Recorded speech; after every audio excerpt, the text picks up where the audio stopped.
সৃষ্টি করে দিলেন। এই প্রশ্নের জবাবের জন্য আল্লাহ সুবহানাহু ওয়া তাআলা একটা পরিবেশ সৃষ্টি করে দিলেন। তখন আল্লাহ পাক রব্বুল আলামিন বলে দিলেন, দেখায়া দিলেন পরিবেশের মধ্যে যে এই মানুষ জাতিকে আমি সৃষ্টি করব, এই মানুষ যখন ইচ্ছা করবে তখন তারা গুনাহ করতে পারবে, আবার যখন ইচ্ছা করবে তখন নেক আমল করতে পারবে। এমন এক জাতি আমি মানুষ সৃষ্টি করব, এই মানুষ যদি তাদের ইচ্ছা হয় তারা নেক আমল করে ফেরেশতাদেরকেও হার মানাতে পারবে, আর এই মানুষ জাতি গুনাহ করতে করতে পশু পাখি জীবজন্তুরকেও হার মানাতে পারবে। তখন আল্লাহকে প্রশ্ন করেছিলেন ফেরেশতারা, আল্লাহ, এমন এক জাতি যারা গুনাহ করতে করতে পশু পাখি জীব জন্তুরকেও হার মানাবে, আবার নেক আমল করতে করতে তারা ফেরেশতাদেরকেও হার মানাতে পারবে, এই জাতিকে দুনিয়ার মধ্যে পাঠানোর কারণটা কি? কারণ আমরা তো কোনো গুনাহ করি না, বরঞ্চ গুনার দ্বারে কাছেও যাই না। তখন আল্লাহ পাক রব্বুল আলামিন বলেন, আমি এই মানুষ জাতিকে দুনিয়ার মধ্যে পাঠাইবো, তারা যখন ইচ্ছা হবে তারা তখন গুনাহ করতে পারবে, কোনো বাধা থাকবে না। তাদের যখন ইচ্ছা হবে তারা নেক আমল করতে পারবে, তাদের কোনো বাধা থাকবে না। তখন আল্লাহ পাক রব্বুল আলামিনের সিদ্ধান্ত ফেরেশতারা সিদ্ধান্ত মেনে নিলেন। আর ওই ফেরেশতারা যখন আল্লাহকে প্রশ্ন করছিলেন, আল্লাহ, এই দুনিয়ার মধ্যে যে আপনি জিন জাতিকে পাঠাইছেন, এই দুনিয়ার মধ্যে যে আপনি মানব জাতি বানাইবেন, এই মানব জাতির তারা স্বভাব কেমন হবে?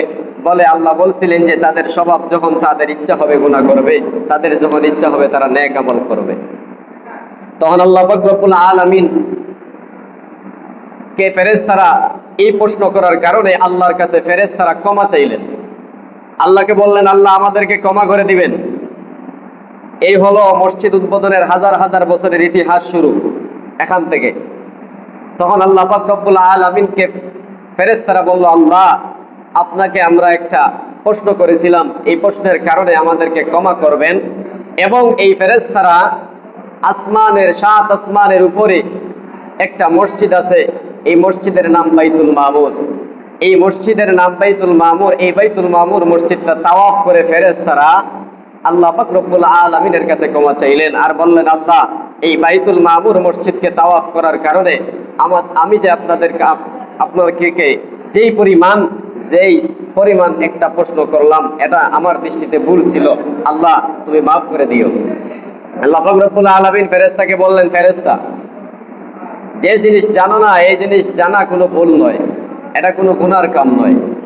যেই জিনিস তুমি জানতে চাও, যে জিনিস জানো না জানা এটা গুনার কাম হতে পারে না। ঠিক আছে, তুমি যেই বাইতুল মামুর 7 আসমানের উপরে যেই মসজিদ, এই মসজিদের তাওয়াফের কারণে ক্ষমা চাইলা, আমি তো দুনিয়ার মধ্যে এমন এক জাতি বানাইয়া পাঠাইলাম, এই জাতি মানব, এই মানুষেরা যখন তারা ফিতনা ফাসাদ গুনাহের কাজে যখন জড়িত হয়ে যাবে, গুনাহের কাজে তারা থাকবে, তারা যখন গুনাহ করবে তারা মাপ চাইবে কিভাবে? ফেরেশতাদেরকে আল্লাহ বললেন, ফেরেশতা যাও, বাইতুল মামুরের যেই 7 আসমানের উপরে বাইতুল মামুর মসজিদটি অবস্থিত, এই মসজিদটি আল্লাহর নূরে এই মসজিদটা নূর দ্বারা সারাটা মসজিদ নূরে নূরাজ্জিত মসজিদ। তখন আল্লাহ পাক রব্বুল আলামিন বললেন, সুজা নিচে, এই মসজিদের সুজা নিচে একটি ভূখণ্ড আছে জমিনের মধ্যে, তুমি ফেরেশতাদেরকে বললেন, যাও এখানে একটি ঘর নির্মাণ করো। এই হলো পৃথিবীতে সর্বপ্রথম ঘরের ইতিহাস।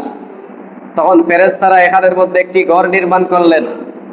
এই ঘরটা মক্কায় অবস্থিত, যে এই ঘরের নাম খানায়ে কাবা, আমরা অনেকে বলি কিবলা।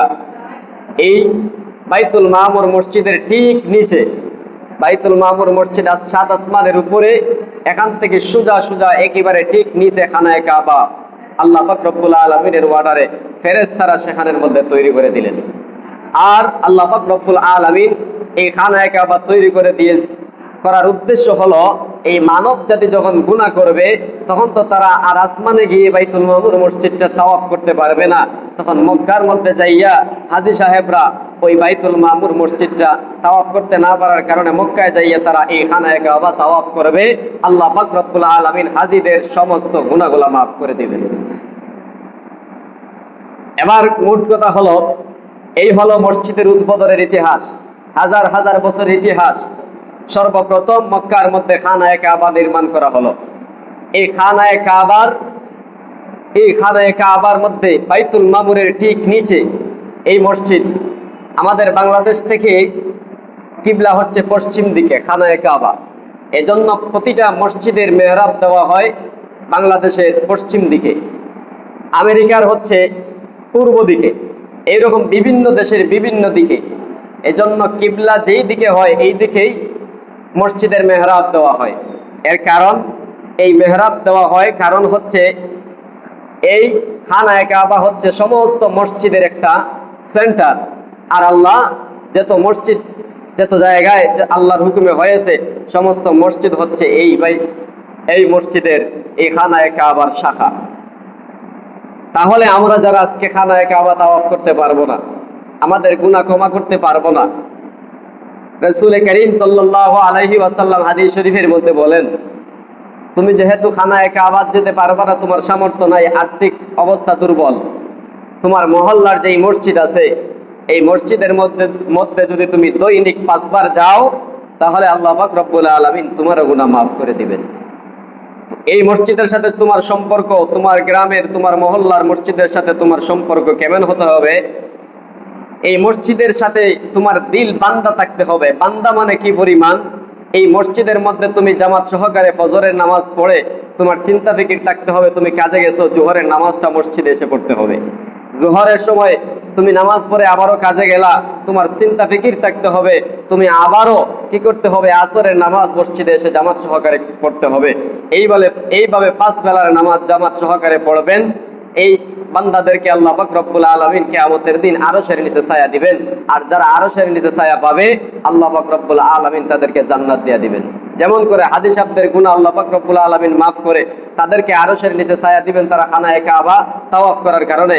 আমরা গরিব মানুষ যারা মসজিদে, যারা খানায়ে কাবা তাওয়াফ করতে পারবো না, আমরা তো এই গ্রামের মহল্লার মসজিদে 5 ওয়াক্ত নামাজ পড়তে পারবো।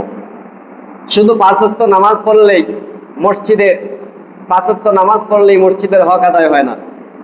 মসজিদ যদিও গ্রামের মধ্যে 5 ওয়াক্ত নামাজের একটা স্থান, মুসলমানদের একটা কেন্দ্র, কিন্তু এই মসজিদের পরিষ্কার পরিচ্ছন্নতা রাখা প্রতিটা মুসলমানের ইবারি দায়িত্ব। এই মহল্লার মধ্যে যত মানুষ থাকবে প্রত্যেকের ইমানি দায়িত্ব হচ্ছে মসজিদটা পরিষ্কার পরিচ্ছন্নতা করে রাখা। এই মসজিদটা আল্লাহর ঘর। যখনই মানুষ মসজিদের মধ্যে এসে বসে যাবে, তখন মানুষ আল্লাহর মেহমান হবে। যখন এই ঘরটা কোনো মানুষ ঝাড়ু দিবে, তখন সে আল্লাহর ঘর ঝাড়ু দিল। এই জন্য বান্দা, কারণ এই মসজিদটা হচ্ছে আল্লাহর ঘর, পুরা মহল্লার। শুধু একা ইমাম সাহেবের দায়িত্ব নয় মসজিদের দরজা খোলা, দরজা লাগানো, মসজিদ ঝাড়ু দেওয়া, প্রসাব, বাথরুম এগুলা পরিষ্কার করা। দায়িত্ব হচ্ছে মসজিদের গ্রামবাসীর সবাই।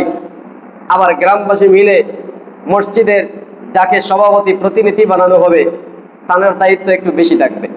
কিয়ামতের ময়দানে আল্লাহ পাক রব্বুল আলামিন সর্বপ্রথম দায়িত্বশীলদেরকে ধরবেন আর বলবেন, তুমি তোমার দায়িত্ব সম্পর্কে কতটুকু হক আদায় করেছিলা। এই জন্য মসজিদের দায়িত্বশীল আমরা যারা আছি, শুধু ইমাম সাহেবের ভুল না ধরে নিজেরা চেষ্টা করব নিজে নিজে কিভাবে আমরা মসজিদটা পরিচ্ছন্নতা রাখা যায়। গ্রামের মানুষ যারা থাকবো, আমরা নিজে নিজে চেষ্টা করব এই মসজিদটা কিভাবে পরিষ্কার পরিচ্ছন্নতা রাখা যায়।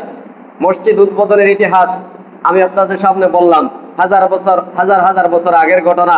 সর্বপ্রথম যেই মসজিদ, সেটা 7 আসমানের উপরে বাইতুল মামুর মসজিদ। আর এই বাইতুল মামুর মসজিদের ঠিক নিচে খানায়ে কাবা প্রতিষ্ঠিত করা হয়। আর এই খানায়ে কাবার সাথে যতগুলা মসজিদ সম্পর্কিত আছে, সমস্ত মসজিদগুলাই আল্লাহর ঘর। যারা খানায়ে কাবা তাওয়াফ করে হাজী সাহেবরা, সমস্ত গুনাহ তাদের মাফ হয়ে যায়।